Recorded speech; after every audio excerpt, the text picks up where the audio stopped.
भक्त का हृदय नारायण का अधिवास। ठक ठक एक आवाज है। वह आवाज क्या है? खराउन पहनकर चलने का अकॉस्टिक रूट, खराउन पहनकर चलने का बीज मंत्र। वह आवाज सुनने पर हम लोग समझ जाते हैं कि कोई खड़ाउन पहनकर चलता होगा। तुम लोगों ने खड़ाउन देखा है? आजकल इस खड़ाउन का रिवाज नहीं है, तो खड़ाउन पहनकर जो चलते हैं वे कैसी आवाज करते हैं? ठक ठक ठक। संस्कृत भाषा में ठक ठक करती यह इत्यर्थे ठक्कर। ठक्कर शब्द से बंगला में ठाकुर शब्द आया है। ठाकुर का अर्थ है जो ठक ठक करके चलता है, जो चमड़े का जूता नहीं पहनता है, खड़ाउन पहनता है। अभी भी कुछ परिवारों में ठाकुर पदवी पाओगे, उसका भी अर्थ यही है। तो इसी तरह बीज मंत्र के आधार पर शब्द बनता है, एवं बीज मंत्र या अकॉस्टिक रूट केवल बाहरी जगत में नहीं, मानसिक जगत में भी है। मान लो एक लाल रंग है, अवश्य यह रंग देश, काल एवं पात्र के अनुसार बदलता है। यह रंग बंगाल के मनुष्यों पर जो मानसिक तरंग लाएगा, इंटरवल अकॉस्टिक रूट तैयार करेगा, अरब के लोगों के साथ वैसा नहीं होगा, कुछ दूसरी तरह का होगा।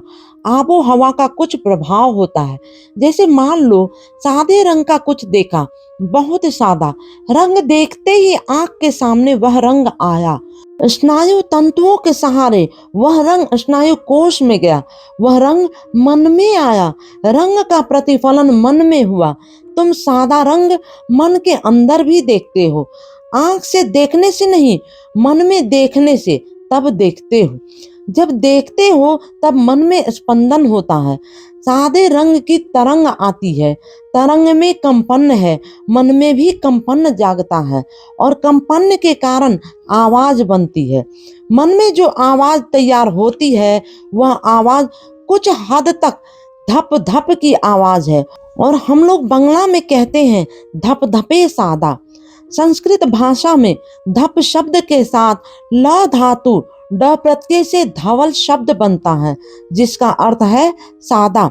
लाल रंग देखने से टक टक आवाज होती है, हम लोग बंगला में कहते हैं टक टके लाल। तो ये सभी उस मंत्र का ही प्रभाव है।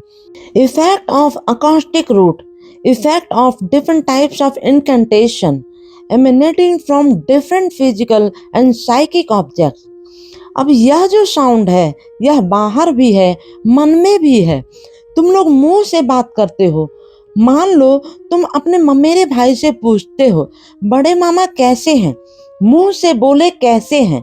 मान लो ममेरे भाई तुम्हारे पास नहीं है, मन ही मन तुम अपने ममेरे भाई को देख सकते हो, ममेरे भाई का चित्र मन में देख सकते हो और मन ही मन ममेरे भाई से पूछ सकते हो बड़े मामा कैसे हैं। वह आवाज किसी ने नहीं सुनी, तुमने सुनी, और तुम्हारे मन के ममेरे भाई ने सुनी। अब तुम्हारे पास दो जगत है, एक बाहरी जगत के बाहरी ममेरे भाई जिसे मुंह से पूछा मामा कैसे हैं, और एक तुम्हारे मन के ममेरे भाई जिससे मन ही मन पूछा मामा कैसे हैं। चिंतन का अर्थ है मन ही मन बोलना। यहाँ पर बैठकर तुम लोग किसी विषय का चिंतन करके देखो, अर्थात असलियत में मन ही मन बात बोलता है। मैं कल अगरतला जाऊंगा, बाबूजी से कहकर जाऊंगा। असलियत में मन से बोलते हो। तो मनुष्य के पास एक बाहरी जगत है और एक भीतरी जगत है, किंतु परम पुरुष के लिए बाहरी जगत नहीं है। सारा विश्व ब्रह्मांड मन के भीतर है। वे जो कुछ भी बनाते हैं, मनुष्य, बैल, भेड़, बकरे, पहाड़, नदी, सब कुछ मन ही मन चिंतन करके बनाते हैं। तुम्हारे मन के ममेरे भाई की तरह, उनके बाहर कुछ नहीं है। अब अगर तुम्हारे मन के ममेरे भाई तांडव नृत्य शुरू करते हैं तो मन ही मन तुम वह नृत्य देख पाते हो। उसी प्रकार पृथ्वी के जितने भी मनुष्य जितने प्रकार के कार्य करते हैं, सोचते हैं, कहते हैं, सब कुछ परम पुरुष के मन के भीतर हो रहा है। वे सब कुछ जान जाते हैं, साथ ही साथ जान जाते हैं। और तुम शायद सोचते हो कि एकादशी के दिन छिपाकर एक चॉकलेट खा लिया और कोई नहीं देख पाया। परम पुरुष ने देख लिया कि इधर उधर देखकर छिपाकर चॉकलेट खा लिया और सोचता है कि किसी ने नहीं देखा। यही है बात। तुम कुछ मिट्टी लेकर एक हाथी बना सकते हो, किंतु परम पुरुष अपने मन में ही हाथी बना लेते हैं।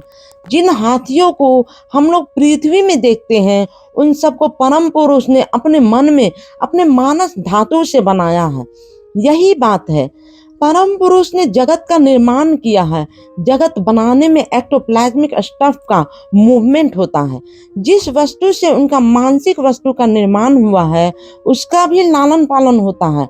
लालन पालन होने से ध्वनि होती है। जैसे चलने से ठक ठक ध्वनि होती है, हम लोगों ने उसे कहा ठक्कर अथवा ठाकुर। उसी प्रकार तुड़ तुड़ंग इति करोति यह तुड़ तुड़ंग। घोड़ा चलने के समय तुड़ तुड़ तुड़ ध्वनि होती है, इसीलिए घोड़ा को कहा जाता है तुड़ंगम। परम पुरुष जब कुछ बनाते हैं, उनके मन के भीतर भी ध्वनि होती है। उनका जो मेंटल एक्टोप्लाज्मिक स्टफ है, उसमें भी तो इंटर इलेक्ट्रॉनिक मूवमेंट होता है। इंटर इलेक्ट्रॉनिक स्टफ का डिस्टेंस बढ़ता घटता है, जिसके फलस्वरूप ध्वनि बनती है। परम पुरुष जब कुछ सृष्टि करते हैं, उस समय उनके मन में जो ध्वनि होती है, वह ध्वनि है अ। Hence, a is the first letter of Indo-Aryan alphabetical order. इस कारण अ हम लोगों का प्रथम स्वर वर्ण है, क्योंकि अ हुआ सृष्टि का बीज। परम पुरुष जब कुछ सृष्टि करते हैं, वही ध्वनि होती है। अब देखो, अ ध्वनि अगर सृष्टि का बीज है, सृष्टि का अकास्टिक रूट है, तब अ अवश्य ही एक मंत्र है, निश्चय ही एक बीज मंत्र है। उसी प्रकार जीव की सृष्टि करके उसका पालन भी तो करते हैं, उसके खान पान, नॉरिशमेंट सब कुछ करते हैं। यह जो रक्षा करना, यह जो संरक्षण है, उसमें भी ध्वनि है। यह ध्वनि है ऊ। ऊ हुआ संरक्षण का बीज, पालन का बीज। मान लो कोई मनुष्य दूसरे मनुष्य को जीने के अधिकार से वंचित कर रहा है, किसी मनुष्य अथवा जनगोष्ठी को उसके न्याय संगत अधिकार से वंचित कर रहा है, उसे दास में परिणत करने के षड्यंत्र में लिप्त है, तो वह परम पुरुष का ऊ ध्वन्यात्मक विकारों की विरोधिता करता है।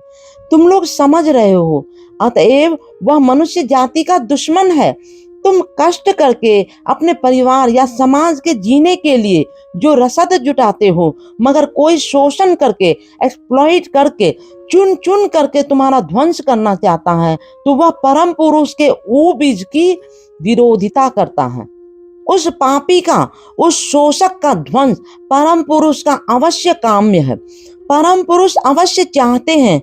अतएव तुम लोग अगर उस पाप शक्ति, उस शोषण शक्ति के विरुद्ध संग्राम करते हो, अवश्य ही परम पुरुष का आशीर्वाद तुम लोग पाओगे, क्योंकि वह ईश्वर का अभिशप्त है।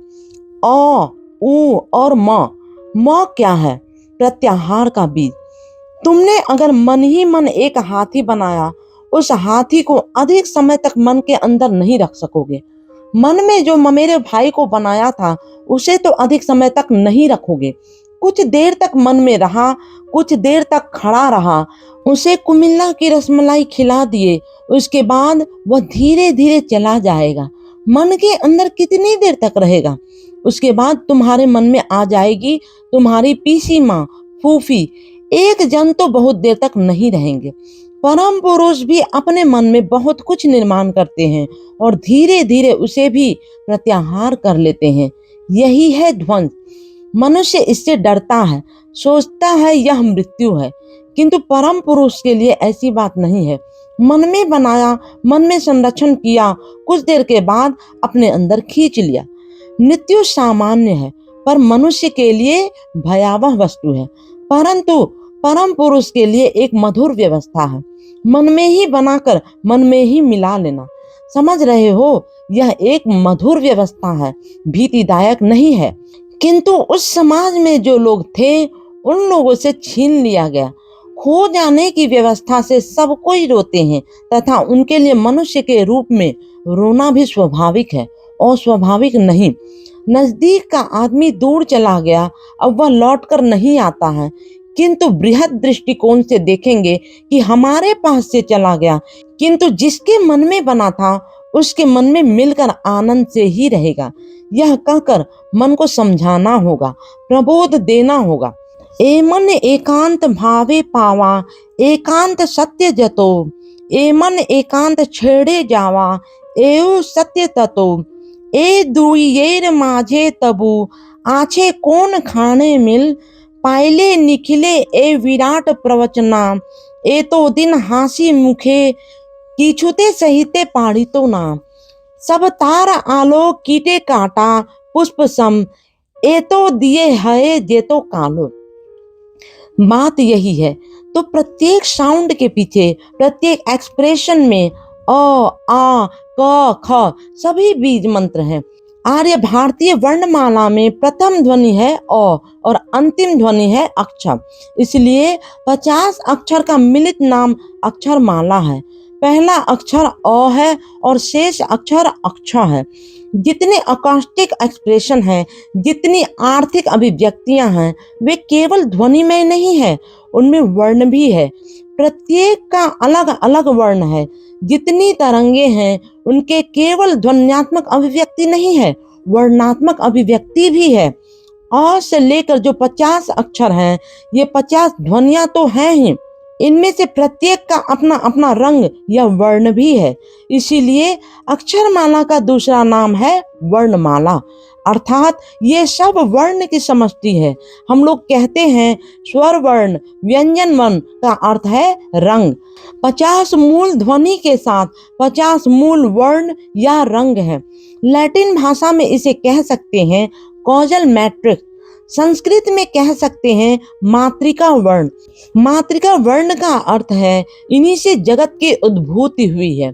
इसीलिए ये 50 वर्ण विश्व माता भी है। किंतु परम पुरुष को पाने के लिए इसमें से 3 अक्षर का गुरुत्व अधिक है। सृष्टि का बीज अ, संरक्षण का बीज उ और ध्वंस का बीज म। अ जोर उ जोर म बराबर ओंकार। किंतु परम पुरुष के परम तत्व में प्रतिष्ठित होने के लिए इससे नहीं होगा। इसके लिए एक विशेष मंत्र की आवश्यकता है जो व्यक्ति विशेष के संस्कार के ऊपर निर्धारित होता है। उसे कहते हैं इष्ट मंत्र। इष्ट का अर्थ है अति प्रिय। इष्ट मंत्र के सहारे मनुष्य आगे बढ़ता है। मननात तारियेत यस्तु सह मंत्र परिकीर्तिता। यहाँ पर मंत्र का अर्थ है इष्ट मंत्र। तब देखो इष्ट मंत्र मन ही मन कहना चाहिए या मुंह से कहना चाहिए। मुंह से नहीं कहना ही उचित है, क्योंकि मुंह से बोलना फिजिकल एक्सप्रेशन हुआ और मन में बोलने से साइकिक एक्सप्रेशन हुआ। मनोभूमि में तरंग उठा। मनोभूमि में जो तरंग उच्चारित होता है वह आसानी से आत्मिक भूमि में काम कर सकता है। फिजिकल वर्ल्ड में जो काम किया वह आसानी से आत्मिक भूमि में काम नहीं कर सकता है। इसीलिए अपने इष्ट मंत्र को अपने मन में रख देने से अधिक फल मिलता है। नहीं तो फलं नैव प्रयच्छति, लक्ष्य कोटि जपे जपे। तो यही है व्यक्तिगत जीवन में भी मंत्र की महिमा। अब कीर्तन क्या है? कीर्तन भी एक प्रकार का मंत्र है, सिद्ध मंत्र। सिद्ध मंत्र का अर्थ है जिस मंत्र के व्यवहार से जैवी शक्ति को दैवी शक्ति में रूपांतरित किया गया है। अन्य मंत्र से काम नहीं होता है। कीर्तन क्या है? कीर्तन हुआ हृदय वेग को, हृदय की अनुभूति को परम पुरुष की ओर परिचालित करना। यहाँ पर शब्द की अपेक्षा अनुभूति बड़ी है।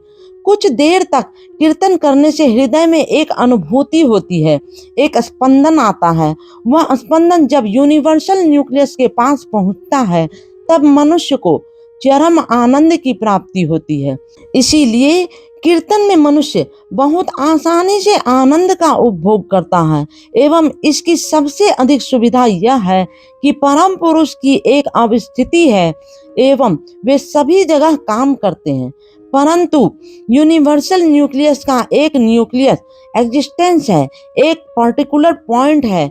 वह पर्टिकुलर पॉइंट कीर्तन मंडली में आ जाती है, जिसके कारण दुर्दांत गति से कंपन होता है। इसीलिए प्रत्येक मनुष्य के जीवन में कीर्तन का मूल्य बहुत अधिक है।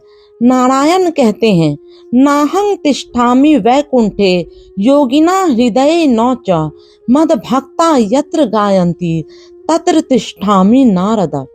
हे नारद, नार का अर्थ है भक्ति।